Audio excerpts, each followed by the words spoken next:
You know what they say about humans in space? We're the galaxy's favorite accident waiting to happen. Case in point, Jake Martinez, maintenance worker extraordinaire aboard the galactic prison transport ship Mercy's End. And when I say extraordinaire, I mean he was extraordinarily good at being in the wrong place at the wrong time. Jake was your typical human average height, brown hair that never quite stayed where it was supposed to, and that particular brand of stubborn optimism that made other species shake their heads in bewilderment. He'd been working maintenance on alien ships for 3 years, mostly because human engineering somehow made sense to broken alien technology. Go figure. The crew of Mercy's End was, shall we say, a mixed bag of galactic misfits. Captain Vorthak was a 7-foot-tall Zolonian who treated every minor inconvenience like a Shakespearean tragedy. His purple skin would flush darker whenever he had to deal with what he called excessive dramatics, which was rich coming from someone who announced breakfast like he was declaring war. Then there was Engineer Clixon, a jittery pixelite whose 6 arms were constantly twitching with nervous energy. Clixon treated every mechanical problem like it might explode at any moment, which to be fair, on his watch they usually did. His translucent blue skin would literally flicker when he got anxious, turning him into a living anxiety lamp. And finally Medical Officer Gila, a draconian whose idea of bedside manner was telling patients exactly how they were going to die, in precise medical detail, with the enthusiasm of someone reading a grocery list. Her scaled green skin and razor-sharp teeth made her smile particularly unsettling, especially when she was genuinely trying to be comforting. So there Jake was doing routine maintenance on the exterior hull when Murphy's Law decided to throw a cosmic tantrum. A faulty airlock seal, a pressurization malfunction, and one very surprised human later, Jake found himself shooting through space in an emergency escape pod, watching Mercy's End shrink to a distant speck. Well, Jake muttered to himself as the pod's autopilot engaged, this is new. The pod's navigation system, clearly designed by someone with a twisted sense of humor, locked onto the nearest habitable planet. That planet happened to be Xerion 7, which had 2 important characteristics. It was completely off-limits to galactic traffic, and it was home to the Shadow Maw, widely regarded as the galaxy's most terrifying apex predator. Back on Mercy's End, the crew was having what could generously be called a controlled panic. The human has been ejected into the void of space. Captain Vorthak announced dramatically, his arms spread wide, as if addressing an invisible audience. Surely this is the most tragic fate that could befall our humble maintenance worker. Actually, sir, Clixon's voice flickered with his skin, the pod's heading for Xerion 7. The bridge fell silent, except for the gentle hum of life support systems and Gila's distinctly unimpressed snort. Oh, she said dryly, that's much worse. Jake's pod hit Xerion 7's surface with all the grace of a drunk asteroid, carving a respectable groove through what looked like purple grass before coming to rest against a cluster of crystalline trees. The good news was that the planet's atmosphere was breathable. The bad news was that Jake was about to find out exactly why nobody visited this particular tourist destination. He crawled out of the smoking wreckage, took a deep breath of alien air that tasted faintly of cinnamon and regret, and immediately froze. About 50 yards away, something was watching him from the tree line, something big, something with eyes that glowed like golden headlights and teeth that could probably open cans from orbit. The Shadow Maw stepped into the clearing, and Jake's brain helpfully supplied him with every terrifying detail the galactic databases had recorded. 12 feet of midnight black fur rippling over muscles that could crush starship hulls, claws that could slice through battle armor like tissue paper, a jaw that could bite a hovercar in half. And those eyes, intelligent, predatory eyes that were currently studying Jake like he was an interesting new species of snack food. Okay, Jake said aloud, because talking to himself had gotten him through worse situations, like tax audits and first dates. This is fine, this is totally fine, I'm just having a casual encounter with the galaxy's most feared apex predator, no big deal. The Shadow Maw tilted its massive head to one side, ears perking up at the sound of Jake's voice. Instead of the bone-chilling roar Jake expected, the creature made a sound that was distinctly curious, like a house cat encountering a new toy, if house cats were the size of shuttlecraft and could disembowel you with a sneeze. Jake continued, mostly because stopping seemed like a bad idea. Nice murder beast. Good galaxy terrorizing monster. The Shadow Maw took a step closer, and Jake's survival instincts finally kicked in. Unfortunately, Jake's survival instincts had always been somewhat defective. Instead of running, screaming, or playing dead like any reasonable person, Jake found himself crouching down and extending his hand. Come here, big guy, he heard himself saying, as if he was calling his neighbor's golden retriever instead of greeting his own imminent death. You're just a big scary puppy, aren't you? Meanwhile, back on Mercy's End, The crew was monitoring the situation with the kind of morbid fascination usually reserved for watching shuttlecraft accidents in slow motion. The human appears to be talking to the Shadow Maw, Clixon reported, his entire body now flickering like a broken hologram. Should we record this for posterity? Future xenobiologists might want to study the last moments of human stupidity. Wait, Gila said, leaning closer to her scanner readings. The predator's not attacking, its stress hormones are actually decreasing. Captain Vorthak struck a dramatic pose. Perhaps the beast is simply savoring the moment before it devours our poor doomed maintenance worker. Down on the planet's surface, the Shadow Maw had approached close enough that Jake could smell its breath, which surprisingly wasn't the rotting meat scent he'd expected, but something more like ozone and pine needles. The creature lowered its massive head until it was level with Jake's, those golden eyes studying him with an intensity that made Jake feel like he was being X-rayed. Then, completely without warning, the Shadow Maw made a sound that no apex predator in the history of the galaxy should ever make. It purred, a deep rumbling purr that vibrated through Jake's chest and made the ground under his feet buzz gently. Well, Jake said, reaching out to very carefully touch the creature's snout, this is unexpected. The Shadow Maw closed its eyes and leaned into the touch, purring even louder. Jake, operating on pure instinct and the kind of logic that only made sense to humans, began scratching behind the creature's ears. Good boy, he murmured. Who's a good boy? You are. Yes, you are. On Mercy's end, the crew stared at their monitors in stunned silence. Did the human just... Clixon began. Pet the Shadow Maw. Gila finished. Yes, he did. Captain Vorthak threw his hands up in despair. The universe has gone completely mad.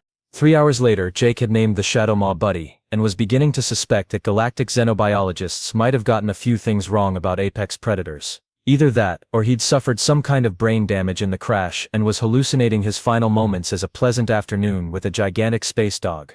Sit, Jake said, pointing at the ground. Buddy, all 12 feet and several tons of him, promptly sat.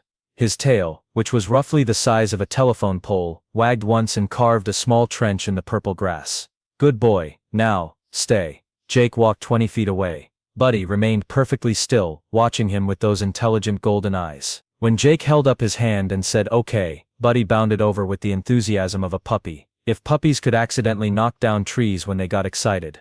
The crew of Mercy's End had been watching this display with the kind of fascination usually reserved for natural disasters or reality television. Day 2 of observation, Gila reported in her deadpan medical tone. The human has apparently domesticated the galaxy's most feared predator using techniques typically reserved for training household pets. I'm beginning to question everything I learned in xenobiology school. Maybe, Clixon suggested, his flickering now down to a nervous strobe, maybe the Shadow Maw is just playing with its food. For 6 hours. Gila raised one scaled eyebrow. That would be the most patient predator in galactic history. Down on Xerion 7, Jake was discovering that having a giant alien death machine as a pet came with some unexpected perks. Buddy had apparently decided that Jake needed protecting, which meant bringing him food. Unfortunately, Buddy's idea of appropriate human food ran toward things I just killed with my bare claws. Thanks, Buddy, Jake said, examining what appeared to be some kind of 6-legged space rabbit. But I'm not really equipped to eat raw, whatever this is. Buddy tilted his head, then picked up the creature and breathed on it. Jake discovered that Shadow Maws apparently had some kind of internal flame capability, because the space rabbit was now perfectly cooked. Okay, that's actually pretty useful, Jake admitted, taking a tentative bite. It tasted like chicken, if chicken had been marinated in starlight and good intentions. Meanwhile, Jake had fashioned a signal beacon from parts of his crashed pod, sending out a distress call that the crew was definitely receiving but apparently not in any hurry to answer. The human is trying to contact us. Clixon reported. I can see that, Captain Vorthak said dramatically. But how can we possibly mount a rescue when he is guarded by the most terrible beast in the known galaxy? The terrible beast is currently letting him use its belly as a pillow, Gila observed.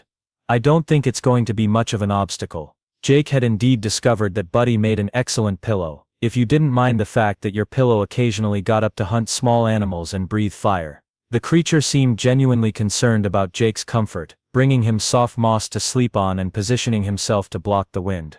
You know what, Buddy, Jake said, scratching behind the creature's ears as they settled in for their second night together. I don't know what those alien databases were talking about.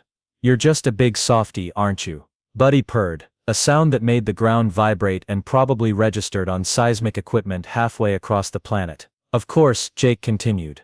I should probably figure out how to get home eventually. I mean, I like camping as much as the next guy, but I'm pretty sure my boss is going to dock my pay for taking an unauthorized vacation. As if sensing Jake's mood, Buddy raised his massive head and looked toward the sky, where Mercy's end was visible as a tiny moving star. He made a questioning sound, almost like he was asking what Jake was looking at. That's my ride, Jake explained, pointing. Well, it was my ride. Now it's my ride, that's probably trying to figure out how to explain to corporate that they lost an employee to the galaxy's most dangerous predator. Back on the ship, Gila was running continuous scans and coming to conclusions that made her question her entire understanding of xenobiology. Captain, she said, her voice as dry as ever, I'm reading some interesting data down there. Oh, Vorthak struck a listening pose, hand cupped to his ear. The Shadow Maw's stress hormones are at the lowest levels I've ever recorded for the species. Its brain activity suggests it's content, possibly even happy, and the human, also happy. Remarkably so, considering he's stranded on a death world with a creature that could eat him as a light snack. Klickson's flickering intensified. So we have a happy human and a happy apex predator. This can't be normal. Nothing about this situation is normal, Gila replied. But I'm starting to think that maybe, just maybe, we've been looking at Shadow Maws all wrong. After 48 hours of watching Jake play interstellar dog trainer with the galaxy's most notorious apex predator, Captain Vorthak finally reached his dramatic breaking point. Not because he was particularly concerned about Jake's welfare, mind you, but because the paperwork involved in losing a crew member to a Shadow Maw would probably take longer to fill out than his remaining natural lifespan. We must mount a rescue, he declared, striking what he probably thought was a heroic pose but looked more like someone trying to hail a taxi in a thunderstorm. I cannot bear the thought of explaining to Galactic Resources that we abandoned our maintenance worker to become a chew toy. Technically, Gila pointed out with her usual cheerful pessimism, we didn't abandon him. Physics abandoned him, we just failed to catch him. The distinction will be lost on the bureaucrats. Vorthak replied grimly. Klickson, who had been flickering at roughly the frequency of a dying fluorescent bulb for the past 2 days, finally voiced what they were all thinking. But sir, how exactly do we rescue someone from a Shadow Maw? The standard protocol is to nuke the site from orbit and file a death certificate. We shall use cunning, Vorthak announced. And possibly sedatives, many sedatives. The plan they eventually settled on was what military strategists would generously call optimistically suicidal. They would land the shuttle as close to Jake's position as possible, deploy a portable shield generator, and hope that they could grab Jake and run before Buddy decided they looked like convenient snack foods. This is the stupidest plan in the history of stupid plans, Gila observed as they descended through Xerion 7's atmosphere. I should probably prepare 3 death certificates instead of 1. Your confidence is inspiring, Klickson muttered, his entire body now strobing like a disco ball having a seizure. They set down about 200 yards from Jake's makeshift campsite, which had evolved over the past few days into something resembling a cozy outdoor living room. If outdoor living rooms typically featured 12-foot-tall alien predators as furniture, Jake was sitting against Buddy's side, apparently showing the creature something on his salvaged communicator screen. Buddy was paying attention with the focused intensity of a student cramming for finals, occasionally making interested noises that sounded disturbingly like questions. Is the human teaching the Shadow Maw to read? Klickson whispered as they crept closer, portable shield generator humming ominously between them. It certainly looks that way, Gila replied. Though I suspect the creature's literacy skills are the least of our concerns right now. They were about 50 yards away when Buddy's head snapped up, golden eyes locking onto them with laser precision. The creature rose to its full height in one fluid motion, and suddenly the rescue team remembered exactly why Shadow Maws had their terrifying reputation. Jake, Captain Vorthak called out in his most dramatically heroic voice. Fear not, we have come to rescue you from your terrible fate. Jake looked up from his communicator, saw the 3 aliens crouched behind their shield generator like it was going to protect them from a creature that could probably punt a starship, and sighed. Guys, he called back, this really isn't necessary. Buddy's not going to hurt anybody. Buddy, Gila repeated, her voice flat with disbelief. Yeah, that's his name. Say hi, Buddy. The Shadow Maw, apparently responding to his name, sat down and made a sound that was probably meant to be friendly but came out like a freight train having an argument with a thunderstorm. The rescue team's shield generator immediately overloaded and shut down with a pathetic wheeze. Oh good, Klickson whispered. Now we're defenseless. We were always defenseless, Gila pointed out. The shield was just making us feel better about it. Jake stood up and walked toward them, completely oblivious to the fact that Buddy was following about 3 feet behind him like the galaxy's most overqualified bodyguard. Look. I appreciate you coming down here, Jake said. But really everything's fine. Buddy's actually pretty great company. He's house-trained, he can cook, and he's an excellent listener. Plus he does this thing where he purrs and it's incredibly relaxing. As if on cue, Buddy began purring, a sound that made the ground vibrate and caused several small rocks to dance around their feet. Captain Vorthak stared at the scene before him with the expression of someone whose entire worldview was being systematically demolished by a maintenance worker and his pet death machine. Jake, he said carefully, that creature could kill you with a sneeze. Probably, Jake agreed cheerfully. But he won't, will you, Buddy? Buddy made what was clearly a negative sound, then demonstrated his affection by gently headbutting Jake with enough force to knock over a small building. Jake just laughed and scratched behind the creature's ears. You see, Jake said. Perfect gentleman. To prove Jake's point, Buddy noticed that Clixon was trembling rather violently and apparently decided this meant the engineer needed comforting. He approached the terrified alien with obvious good intentions, lowering his massive head to nuzzle Clixon gently. Clixon, faced with several tons of apex predator trying to offer comfort, did what any reasonable being would do in that situation. He fainted, his body going completely transparent as he hit the ground. Oh, that's not good, Jake said, hurrying over to check on the unconscious engineer. Buddy, I think you scared him. Buddy looked genuinely distressed by this development, making worried sounds and attempting to use his massive tongue to revive Clixon, which was probably not helping the situation. Gila, meanwhile, was scanning both Jake and Buddy with her medical tricorder, her expression growing more puzzled by the second. This is impossible, she muttered. The creature's stress hormones are completely normal. Actually, they're better than normal. And Jake shows no signs of fear, trauma, or impending death. If anything, he seems healthier than when he left the ship. Maybe, Jake suggested, Shadowmaws aren't actually the terrifying monsters everyone thinks they are. Maybe they're just misunderstood. As if to demonstrate this point, Buddy very gently picked up the unconscious Clixon in his jaws and placed him in a more comfortable position, then breathed warm air over him until the engineer began to stir. Captain Vorthak watched this display of tender care from a creature that was supposed to be the galaxy's most efficient killing machine, and felt something fundamental shift in his understanding of the universe. By the 7 moons of Zolonia, he whispered, what have we done? Gila had been running continuous scans for the better part of an hour, her medical tricorder beeping with increasing frequency as it processed data that should have been impossible. Finally, she looked up with the expression of someone who had just discovered that everything she'd learned in medical school was apparently an elaborate practical joke. I need to run this by you all, she said in her characteristic deadpan, because either my equipment is malfunctioning or we've made the most significant xenobiological discovery in galactic history. Please tell me it's the equipment, Clixon mumbled from where he was sitting on the ground, still recovering from his close encounter with Buddy's enthusiastic affection. It's not the equipment. Gila consulted her readings again, as if hoping they might change if she glared at them hard enough. According to my scans, Shadowmaws aren't apex predators at all, they're pack animals. Highly intelligent, emotionally complex pack animals with sophisticated social structures. Captain Vorthak struck a pose of profound confusion. But the reports. The terror. The complete devastation of the research station on Kepler 7. Yeah, about that.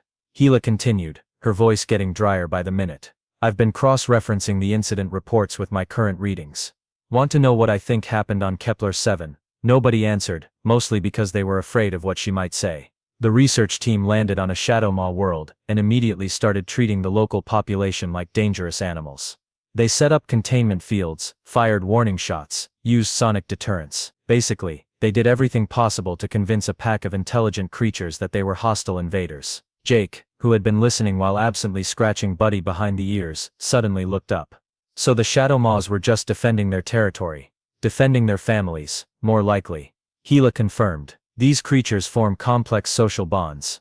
The research team probably landed right in the middle of someone's neighborhood and started acting like they owned the place. Buddy, as if sensing that he was the topic of conversation, made a questioning sound and nuzzled Jake's shoulder. Jake responded by pulling up something on his communicator screen and showing it to the creature, who studied it with obvious interest.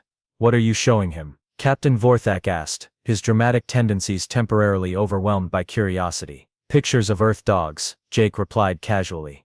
He seems fascinated by the concept of different breeds. I think he's trying to figure out why some dogs are tiny, and others are huge, but they're all the same species. Clixon, still flickering nervously, raised a shaking hand. Are we just going to ignore the fact that the human is having an interspecies cultural exchange with a creature that's supposed to eat him? That's the thing, Gila said, consulting her tricorder again. I don't think shadowmaws are designed to hunt humanoid species at all. Their dietary preferences lean toward large herbivores and energy-rich plant matter. They probably wouldn't even consider us food under normal circumstances. Then why, Captain Vorthak demanded, his voice rising to dramatic heights, does the galaxy live in terror of these magnificent beasts? Because, Jake said quietly, still focused on his conversation with Buddy, nobody ever tried talking to them before. Everyone just assumed they were monsters and acted accordingly. As if to demonstrate this point, Buddy suddenly perked up and made a series of complex vocalizations toward the forest. Jake looked up, following the creature's gaze, and his eyes widened. Guys, he said. I think we're about to have company. The tree line rustled, and then the forest began disgorging shadowmaws. Not just one or two, but dozens of them, ranging from creatures even larger than Buddy to smaller ones that were probably juveniles. They emerged with the fluid grace of their species, but there was nothing threatening about their approach. If anything, they seemed curious. Clixon's entire body went transparent with terror. We're going to die. We're all going to die. I should have listened to my mother and gone into accounting. Actually, Gila said, her voice filled with scientific fascination. I don't think they're here to hunt us. Look at their body language. She was right. The approaching shadowmaws weren't stalking or prowling. They were walking normally, their golden eyes bright with curiosity rather than predatory intent. Several of the smaller ones were actually play-fighting with each other as they approached, tumbling through the purple grass like oversized puppies. Buddy called them over, Jake realized. He's introducing us to his family. The lead shadowmaw, even larger than Buddy and bearing scars that spoke of age and experience, approached the group with regal dignity. It stopped directly in front of Jake, and studied him with the same intense curiosity that Buddy had shown during their first meeting. Jake, operating on the same insane logic that had gotten him this far, extended his hand toward the massive creature. Hello there, he said politely. I'm Jake. Nice to meet you. The elder shadowmaw sniffed Jake's hand, then made a sound that was unmistakably approving. It turned to Buddy, and made a series of complex vocalizations that sounded distinctly like a conversation. They're talking, Gila breathed, her scientific mind racing. They have language. Complex, nuanced language. What are they saying? Captain Vorthak whispered, apparently afraid that speaking too loudly might break the spell. Jake tilted his head, listening intently to the exchange between Buddy and the elder. I think Buddy's explaining how we met, and the older one is asking questions about us. The conversation continued for several minutes, with other shadowmaws occasionally joining in. Jake found himself in the surreal position of being the subject of what was clearly a detailed discussion among creatures that the galaxy considered mindless killing machines. Finally, the elder shadowmaw turned back to Jake, and made a sound that was unmistakably welcoming. Then it did something that made Clixon faint again, and caused Captain Vorthak to question everything he'd ever believed about the universe. It bowed. Not a casual nod, but a deep formal bow that spoke of respect and recognition. The other shadowmaws followed suit, creating a scene that would have been magnificent if it weren't so completely impossible. They're acknowledging him, Gila said, her voice filled with wonder. They're recognizing Jake as what? A leader? An alpha? Jake, faced with several dozen massive predators showing him formal respect, did what any reasonable human would do in that situation. He bowed back. The effect was immediate and dramatic. The shadowmaws began making sounds that could only be described as pleased, and several of the younger ones approached Jake with the obvious intention of getting their own ear scratches. Oh no, Gila said suddenly, her scientific excitement giving way to a more practical concern.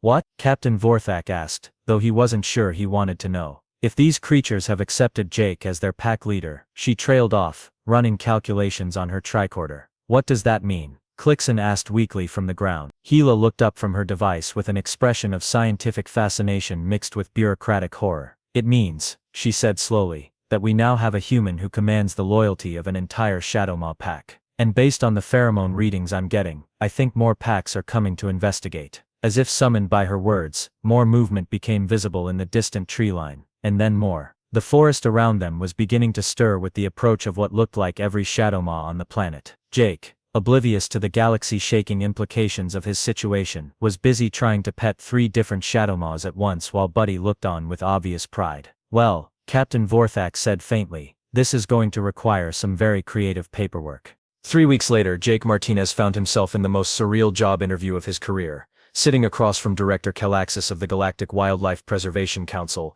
while Buddy lounged beside his chair like the galaxy's most intimidating emotional support animal. So Mr. Martinez, Director Calaxis said, his multiple eyes darting nervously between Jake and the massive Shadow Maw who was currently using his tail to swat at a holographic fly, you're telling me that you've somehow become the, what did you call it? The alpha of an entire planetary population of Shadow Maws. Pack leader, Jake corrected, scratching Buddy behind the ears.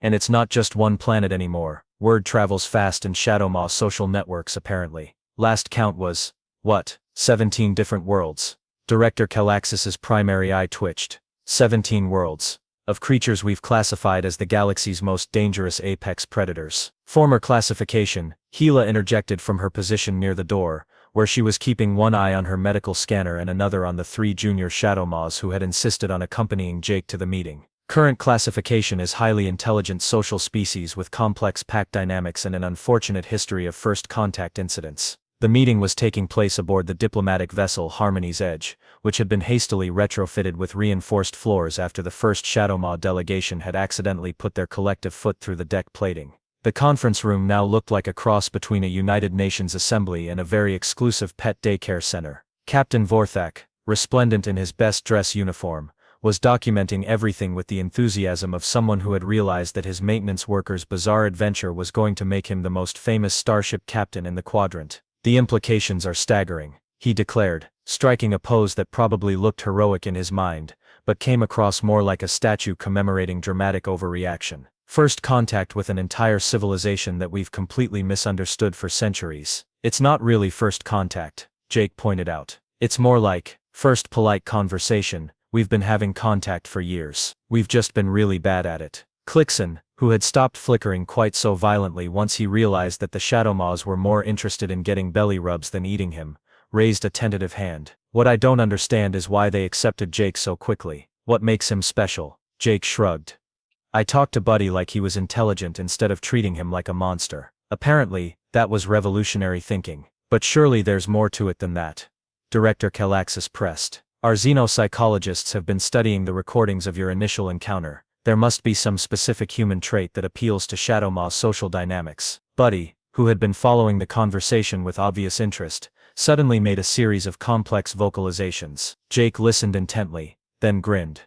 He says it's because I wasn't afraid to be vulnerable. Shadow Maw pack leaders are chosen based on their ability to show strength without aggression, and to put the pack's needs before their own. When I approached him with my hand extended, I was showing trust and offering care, not trying to dominate or control. So the secret to communicating with the galaxy's most feared predators, Gila said dryly, is basic empathy and decent social skills. Pretty much, Jake agreed. Also, it helps if you're good at ear scratches. They really like ear scratches. As if to demonstrate this point, one of the junior Shadow Maws approached Director Calaxis hopefully. The director, to his credit, tentatively reached out and attempted to scratch behind the creature's ears. The Shadow Maw's immediate purr of contentment was so loud that it rattled the conference table. Remarkable, Director Calaxis murmured, his nervousness giving way to wonder. Absolutely remarkable. The question now, Captain Vorthak announced dramatically, is what we do with this unprecedented situation. We have a human who commands the loyalty of creatures from 17 different worlds. The political implications alone are staggering.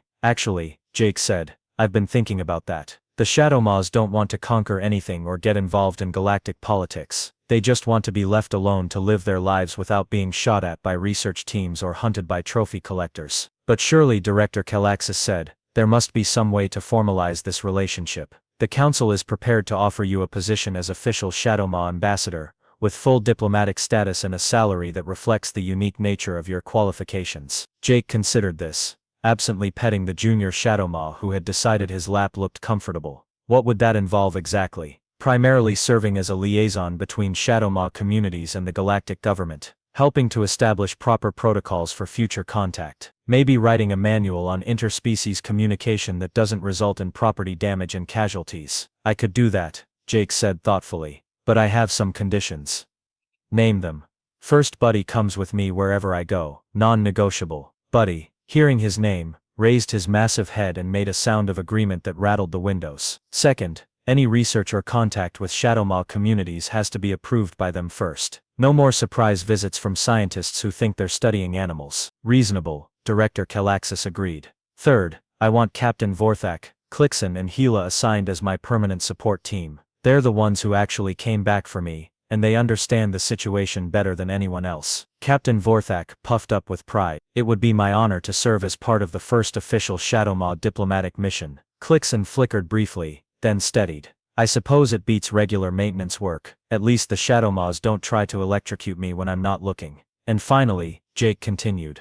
I want it clearly stated in my job description that I am not responsible for any property damage caused by Shadowmaws who get overexcited and accidentally knock things over. Because that's going to happen. A lot. As if summoned by his words, a deep rumble echoed through the ship's hull, followed by what sounded like several tons of enthusiastic aliens settling down for a nap in the cargo bay. That would be the rest of the delegation, Jake explained casually. They get restless when meetings go on too long. Director Kalaxis looked like he was developing a headache. How many Shadowmaws are currently aboard this vessel? Only about 30, Jake said. I convinced the others to wait on the planet. They wanted to come too, but I figured that might be overwhelming. 30, Director Kalaxis repeated weakly. Don't worry, Jake assured him.